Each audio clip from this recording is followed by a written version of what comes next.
So your first test of this quarter and of this school year is going to cover sections P2, P3, and P6. That P6 was all factoring, and the majority of your test is about factoring.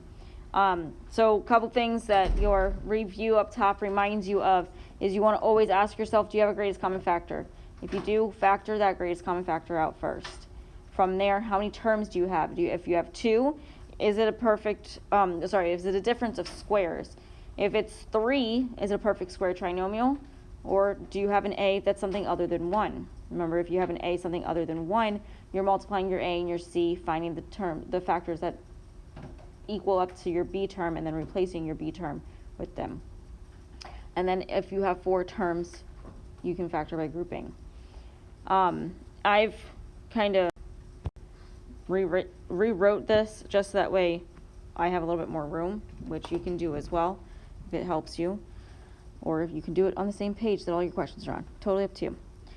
Your first question, you have 35v cubed plus 28v squared plus 63v. The first thing you want to ask yourself is, do you have a greatest common factor? Do you? What is it? 7v. So we're going to divide out or factor out that 7v, which means we're going to have 7v times what? 5v squared plus 4v plus 9. Good. From there, can you factor that any further? Your 5v and your 9. First off, you can't take the square root of that 5v squared, so it's not a perfect square trinomial. The 5 times the 9 is 45. Do you have any factors of 45 that add up to be 4? You don't. So you cannot factor this any further. It's just the 7v times 5v squared plus 4v plus 9. For number 2, we have 3n to the 4th power plus 6n squared plus 18n. Do you have a greatest common factor between all 3 of these terms? Yeah, 3. What? 3. What about an n? So 3n. Okay. So we factor out that 3n. We're going to have 3n times what? n cubed plus 2n plus 6. From there, can you factor that any further? No, you can't. The dead giveaway is that n cubed, plus there are no factors of 6 that add up to be 2. So you could not factor that any further. It is factored completely with that 3n times n cubed plus 2n plus 6. For number 3, we have 9n cubed plus 36n to the 4th power plus 81n to the 5th power. Do we have a greatest common factor? Yes. What? 9n cubed. So we divide out the 9n cubed. This is going to give us 9n cubed times 1. plus 4n. plus. 9n squared. Good. Can you factor that any further?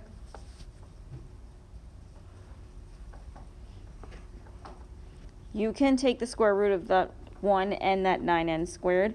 However, if you did that and you used a positive 2 times 3n times 1, it doesn't give you the 4n. So it's not a perfect square trinomial. Plus, if you did 9 times 1, that's 9. There are no factors of 9 that give you a positive 4 when you combine them. So that is factored completely. For number 4, you have 9x to the 4th power minus 54x cubed minus 36x to the 2nd power. Do you have a greatest common factor? Yes. What is that greatest common factor? 9x squared. If you factor out that 9x squared, we're going to have 9x squared times what?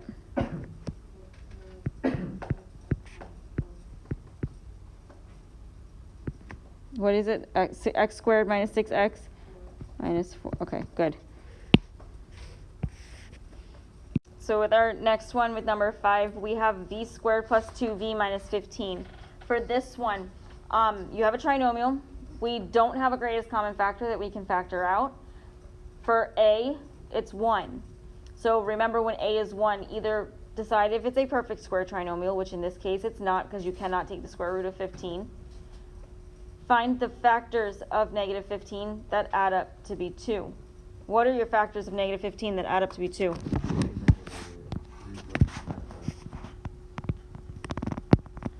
Negative 3 and positive 5 give us a positive 2. So this factors out to be what? V squared plus 5. V squared, what? V. Oh. Oh. So V minus 5 or V plus 5, sorry, V plus 5 times V minus 3 or V minus 3 times V plus 5. You got to be careful with these. If there's not an A term there, you can't expand it and try to factor by grouping. It doesn't necessarily work like that. So, like I said, you got to be careful with that. So For number 6, we have k squared minus 6k plus 8. So this one's the same thing. You don't have a greatest common factor. Your A is 1. So find the factors of 8 that add up to be negative 6. What times what is 8 when you add them gives you negative 6? Negative 2, negative 4. So this factors completely to be k minus 2 times k minus 4. For number 7, we have p squared minus 5p plus 6. So again, we don't have a greatest common factor between all three of these terms. So we're going to find the factors of 6 that add up to be negative 5. What times what is 6 that add up to be negative 5?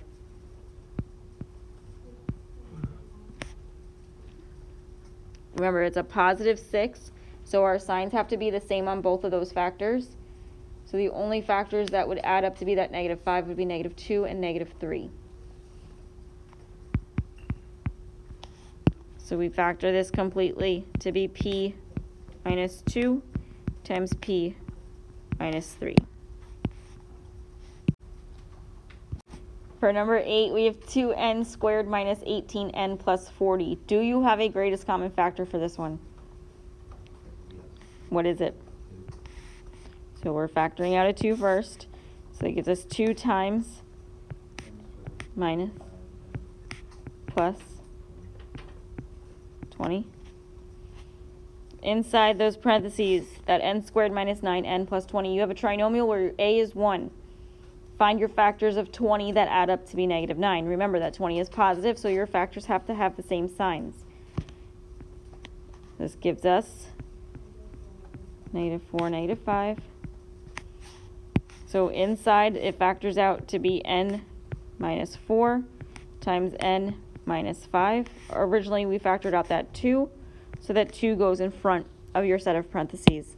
And you have your full answer of that 2 times n minus 4 times n minus 5.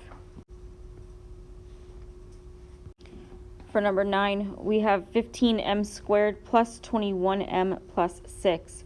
Do we have a greatest common factor here? What? So if we factor out the 3, this is going to give us 3 times 5m squared plus 7m plus 2. We do not have an a that is 1 anymore. So when that's the case, you want to multiply your a and your c term, so that 5 and that 2, and find the factors of 10 that give you the 7. So we'll multiply 5 times 2, that gives us positive 10. The positive factors of 10 that add up to be a positive 7 are what and what? 5 and 2. So this is going to be rewritten and expanded as 3 times 5m squared plus 5m plus 2m plus 2. You have 4 terms, so factor by grouping.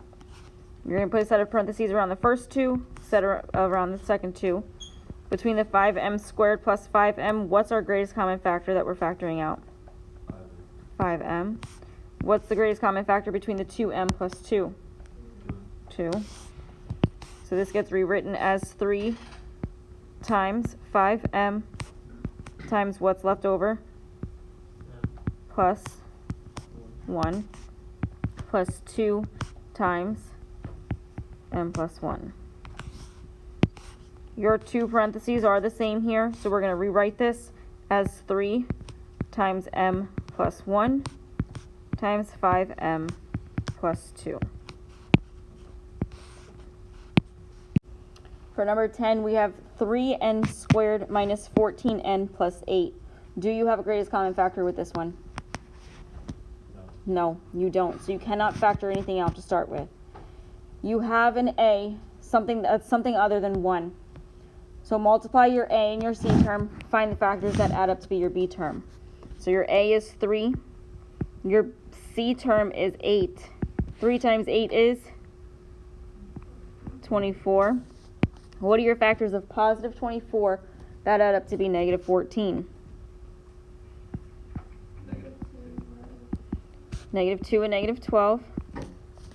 So this is going to expand to be 3n squared minus 2n minus 12n plus 8. You have 4 terms, so factor by grouping. From your first 2 terms, the 3n squared minus 2n, what do we factor out? Just n. From the second 2, we factor out a negative 4.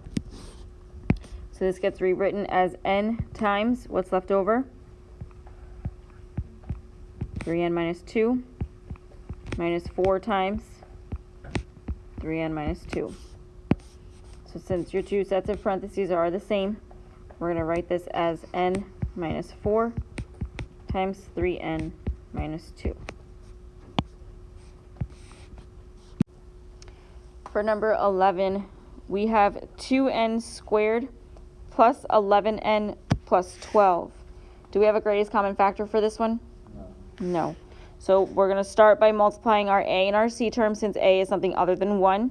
So that's going to give us 2 times 12, which is 24. What are your factors of positive 24 that add up to be a positive 11? 8 and 3. So from here, this is going to expand to be what? Okay, so 2n squared plus 8n plus 3n plus 12. And we group. What are we factoring out of the 2n squared plus 8n? 2n. What do we factor out of the 3n plus 12? 3. So this is rewritten as 2n times n plus 4. plus 3 times. N plus 4. Okay. Your 2 parentheses, are they the same? Yes. Yes. So this gets a final answer of what? Good.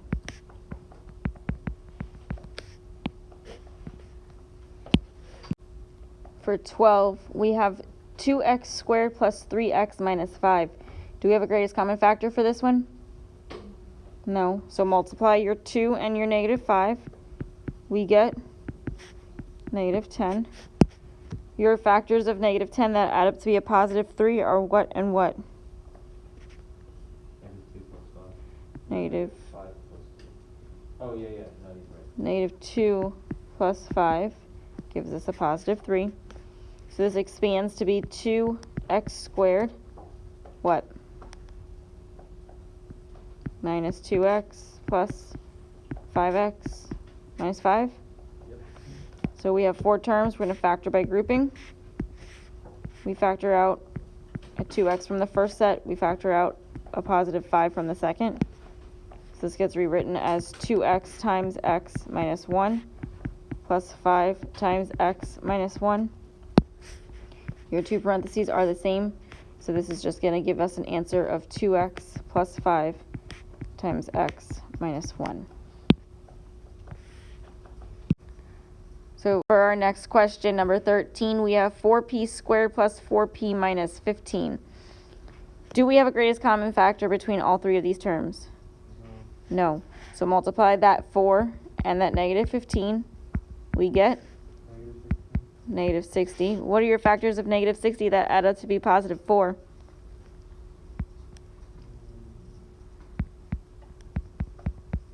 Negative 6 and 10. So this is going to expand to be 4p squared minus 6p plus 10p minus 15. We can factor by grouping since we have 4 terms now. We'll factor out a 2p from the first set, factor out a positive 5 from the second. So this gets rewritten as 2p times 2p minus 3 plus 5 times 2p minus 3. Your two parentheses are the same, so we just have 2p plus 5 times 2p minus 3. 14 is very similar to 13. The only difference is your variables are different, and that positive 4 that was in 13 is now a negative 4 in 14. So we have 4n squared minus 4n minus 15. We're going to use the same method that we did on the one before this, so we would multiply the 4 times the negative 15. We already said that that's negative 60. And now we just have to think about our factors. The factors of negative 60 that add up to be a negative 4 are now going to be 6 and negative 10. So this just expands instead to be 4n squared plus 6n minus 10n minus 15. We're still going to factor by grouping and factor out a 2n from the first, this time a negative 5 from the second. So this expands to be 2n times 2n plus 3 minus 5 times 2n plus 3. Your two parentheses are the same, so we're going to rewrite this as 2n minus 5 times 2n plus 3. So the only difference between our two answers for these two questions are the signs that separate the two terms in each set of binomials. For 15, we have 4b squared minus 5b plus 1. We do not have a greatest common factor that we can factor out. However, a is something other than 1. So if we multiply that a and that c, we're going to have 4 times 1, which is positive 4. What are your factors of positive 4 that add up to be negative 5? Negative 4 and negative 1. So this expands to be 4b squared. What?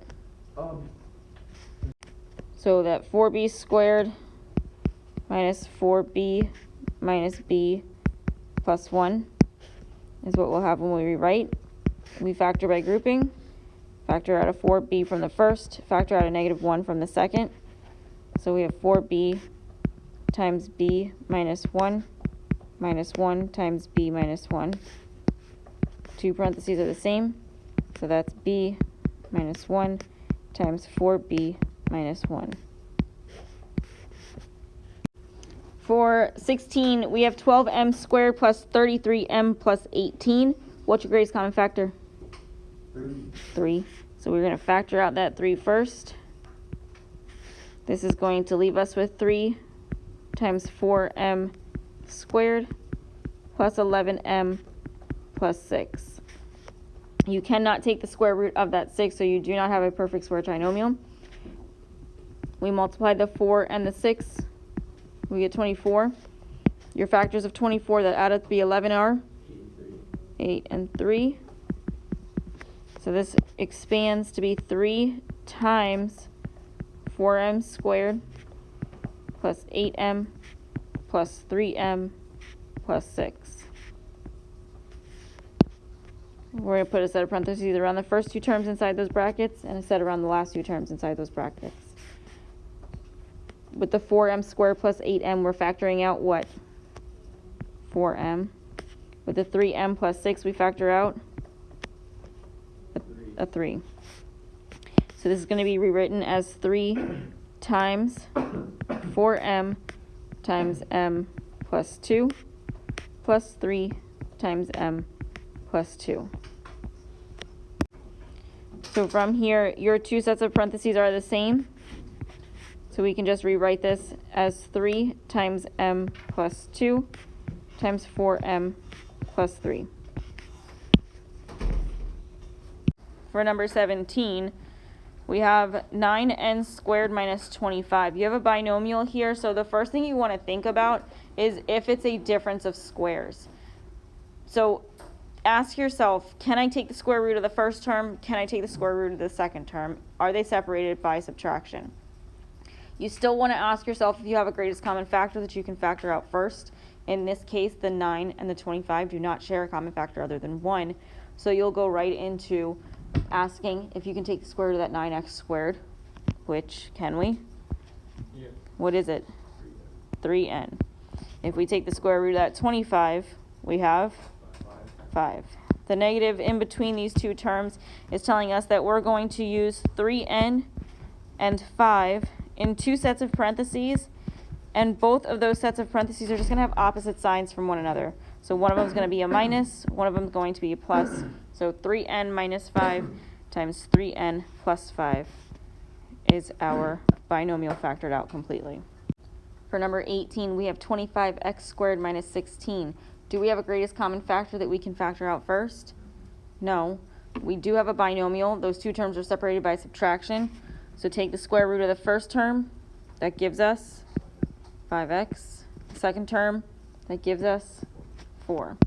There's subtraction between those two, so we're going to do 5x minus 4 times 5x plus 4. For number 19, we have x squared minus 9. So we do have a binomial here. We don't have a greatest common factor that we can factor out. So we'll take the square root of the first term and the last term. The square root of that x squared is? The square root of that 9 is? They're separated by subtraction. So this gives us what times what for our answer? Good. X minus 3 times x plus 3. For number 20, we're given 16n squared minus 1. Again, we don't have a greatest common factor here. So take the square root of that 16n squared, we get the square root of that 1, we get. They're separated with the subtraction, so this factors out completely to be. Good.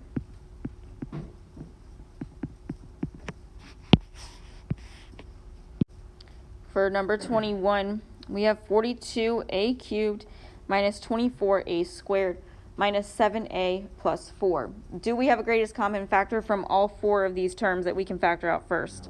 No. You do have 4 terms, though, so what method will you use in order to factor this? Grouping. So we're going to put a set of parentheses around the first 2 terms. We'll put a set around the last 2 terms.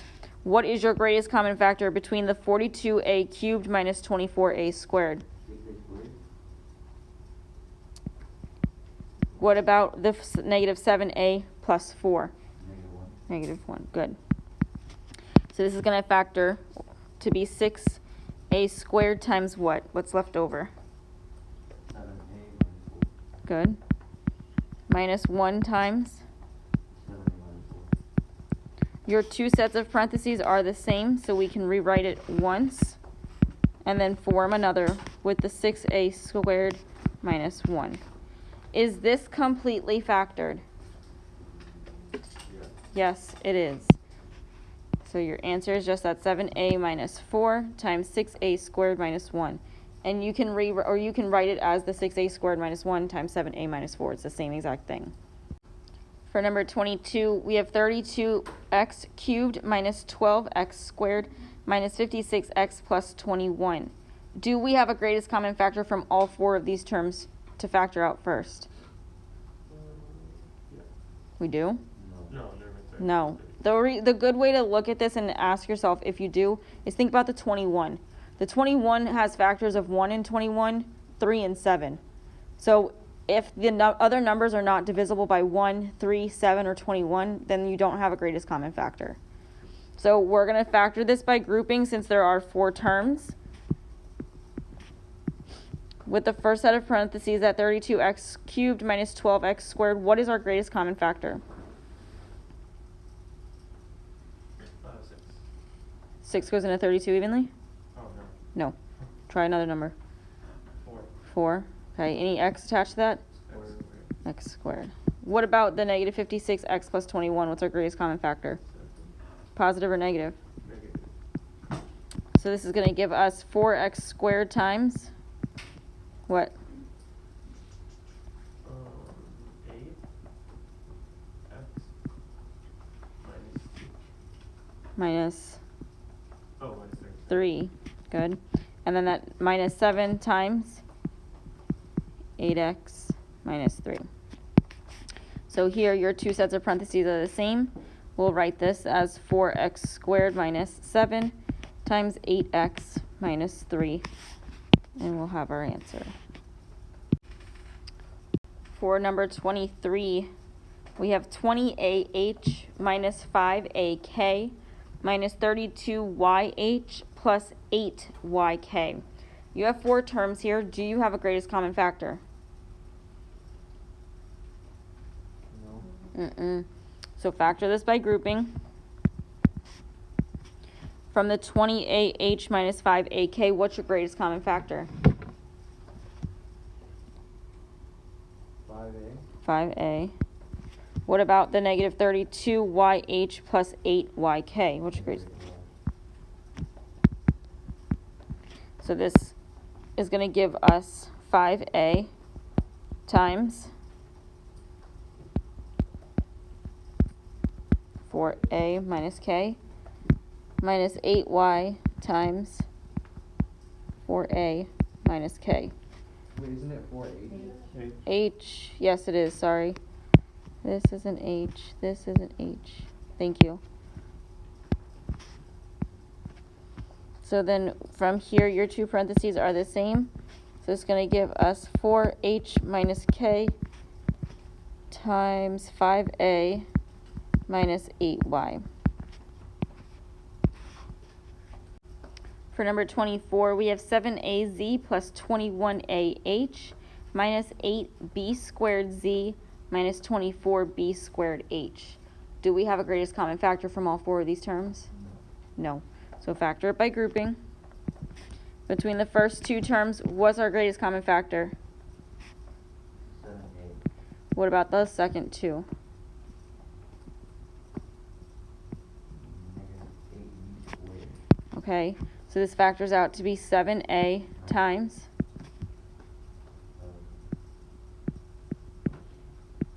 9B plus 3H. Z plus 3H minus 8B squared by,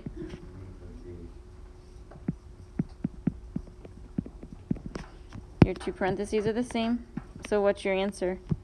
7A minus 8B squared times Z plus 3H. Good.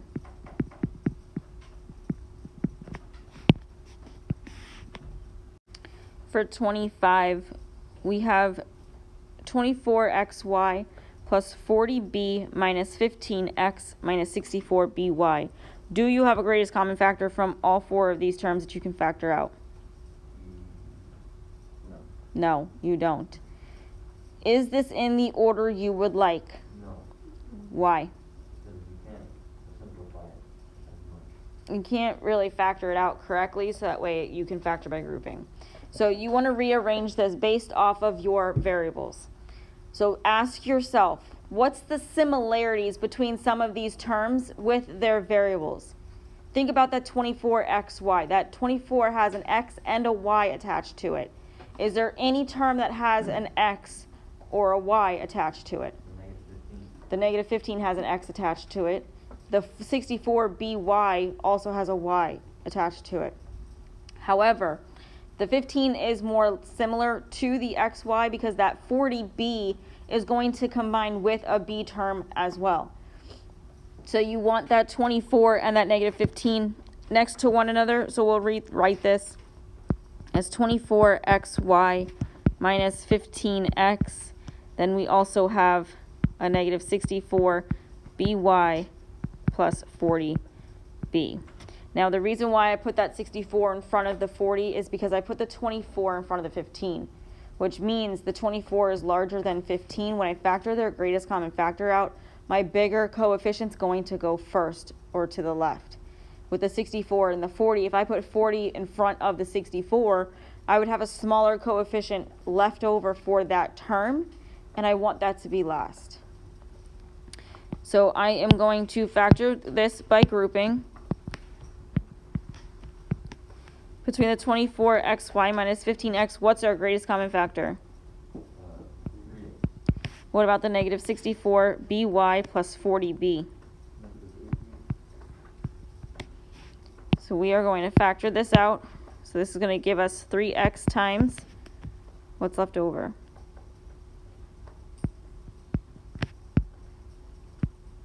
8y minus 5 minus 8b times 8y minus 5.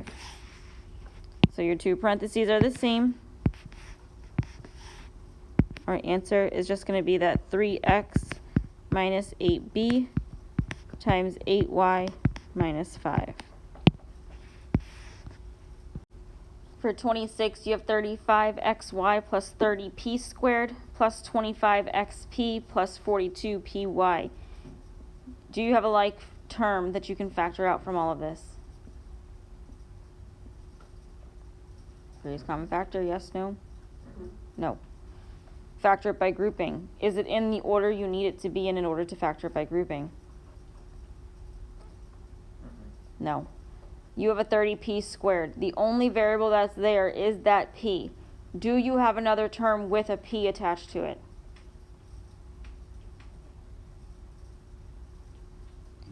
Yes, the 25xp and the 42py, right?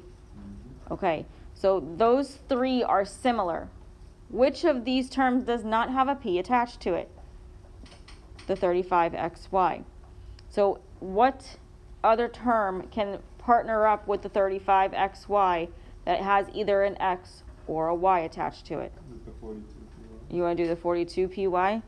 So then we'll rewrite this as 35xy plus 42py. You see how my bigger numbers last there, so we're going to do 25xp plus 30p squared. What if you do the larger? You can do the larger, that's fine. You're going to get the same answer. They're all addition, so it really doesn't matter whether or not the bigger number comes first or the smaller number comes first. It's the same. So from here, we're going to factor by grouping. From the 35xy minus 42py, what's your greatest common factor? 7y. From the 25xp plus 30p squared, your greatest common factor is 5p. So this is going to give us 7y times 5x plus 6p plus 5p times 5x plus 6p. Are your two parentheses the same? Nope. They are. So we can rewrite this as 7y plus 5p times 5x plus 6p. So if you rewrote this as the 42py plus 35xy, as well as the 30p squared plus the 25xp, the only difference with this is you probably would have gotten 5p plus 7y times 6p plus 5x.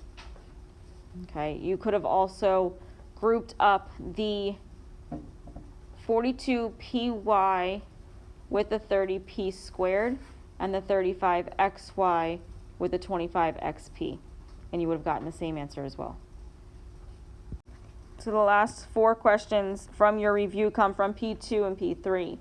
For 27, you have 3x to the fourth power, y to the negative third power, z, all raised to the negative third power. If I were you, I would simplify the inside before you do anything with that power. You can do that, or you can distribute that power to every single term. If you look at number 28, you have a fraction within that set of parentheses, and it's raised to that negative power. So with that one, I would definitely simplify before I do anything with the power. So for this one, for 27, we can just sort of distribute that power to each part inside the parentheses. So that would just give us the 3 to the negative third power, the x to the fourth power raised to the negative third power, y to the negative third raised to the negative third power, and z raised to the negative third power. When we have a negative power, what does it do to the number that it's attached to? It flips it. It takes the reciprocal of it. So in order to turn this 3 to the negative third power into a positive power, we would take the 1/3 and raise it to the positive third power. What is 1/3 to the third power? 3 cubed is 27, so that's 1/27. Wait, why? Because it's a negative? Yeah, the negative exponent turns the 3 into a 1/3. That's what turns the 3 into a positive 3 as the power. That x to the 4th power raised to the negative 3rd power. You have a power raised to a power, so what do you do with that? Multiply. What do we get when we multiply the 4 times the negative 3? So that's x to the negative 12th power. For the y to the negative 3rd raised to the negative 3rd, we multiply those powers. A negative times a negative is a positive, and 3 times 3 is, so that's y to the 9th. And that z to the negative 3rd power is just z to the 1st power times negative 3. So that's just z to the negative 3rd power. You need to simplify these negative powers. So if you have a negative power, bring it to the bottom of that fraction. You can't leave it like this. It's not simplified fully.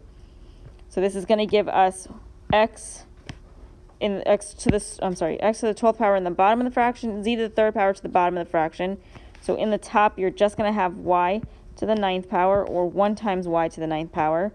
On the bottom, you have that 27, the x to the 12th power, and that z to the 3rd power. Now, for 28, you have negative x to the 4th power, y cubed, z to the 9th power, all over negative 7, z to the 3rd power, y to the negative 5th power, x to the 11th power. When you are dividing bases that are the same, what do you do with their powers? Add them, subtract them? Subtract them. It's just because of division. The division with your bases, if they're the same, you subtract the powers. So if you simplify what's on the inside of that fraction, set of parentheses first, we're going to have negative x to the 4th power minus the 11th power, y to the 3rd power minus the negative 5th power, z to the 9th power minus the 3rd power. And that's all over a negative 7. This is still raised to the negative 2nd power. So the only thing I'm doing is simplifying those variables first. The 4th to the 11th, or 4th minus the 11th, is what?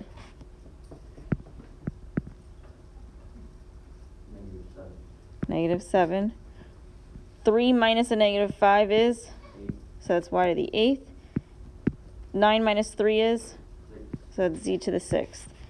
That's all over negative 7. In order to turn this negative 2 into a positive 2, what do we do? Flip. If you wanted to simplify this even more, this x to the negative 7 would go to the bottom, so this x to the 7th power is on the bottom. It's not up here.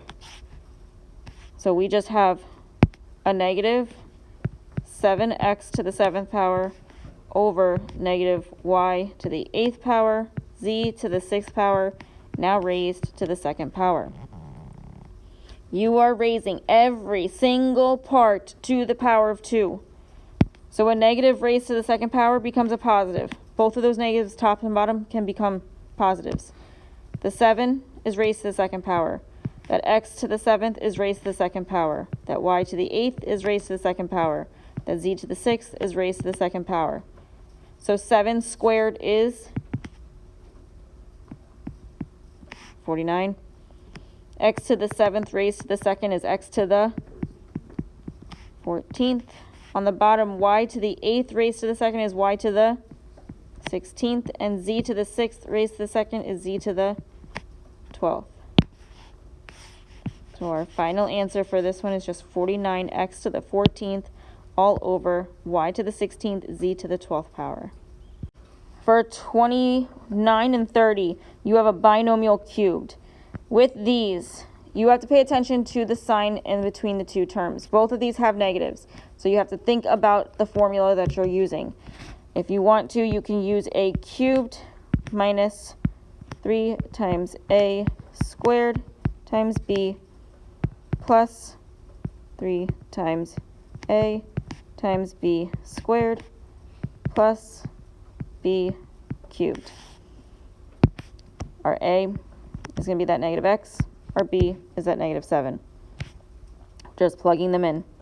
So that's negative x cubed minus 3 times negative x squared times 7 plus 3 times negative x times 7 squared plus 7 cubed.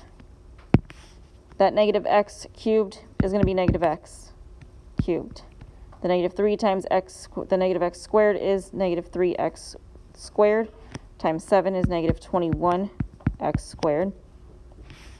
The 3 times negative x times 7 is going to be negative 21x, sorry, not negative 21. 7 squared is 49. 49 times 3, and 9 times 3 is 27. 3 times 12, and 2 is 14. So it's negative 147x. And then the 7 cubed is 49 times 7. That's 63. 28 and 6. 30. No. 5. 34. So 343. So that's your answer. Again, with these, you can always take that negative x minus 7 times negative x minus 7 times negative x minus 7 and do it that way also. If you wanted to do that with 30, you would just have 2x minus 3 times 2x minus 3 times 2x minus 3. Foil out the 2. You're going to have one of those 2x minus 3's left over. The other is the a squared, which is 4x squared, minus 2 times a times b. So 2 times 2x is 4x, times 3 is negative 12x, and 3 times 3 is 9. So from here, you would just distribute in the 2x, then distribute in the negative 3, and combine like terms. So 2x times 4x squared is 8x cubed. 2x times negative 12x is negative 24x squared. 2x times 9 is 18x. The negative 3 times 4x squared is negative 12x squared. Negative 3 times negative 12 is a positive 36x. And negative 3 times 9 is negative 27. So from here, you just combine your like terms. Bring down that 8x cubed minus 36x squared plus 14, carry the 1, 54x minus 27. So you can do it this way also. So you don't necessarily have to use your formula. You can also just do it to where you FOIL out and FOIL out.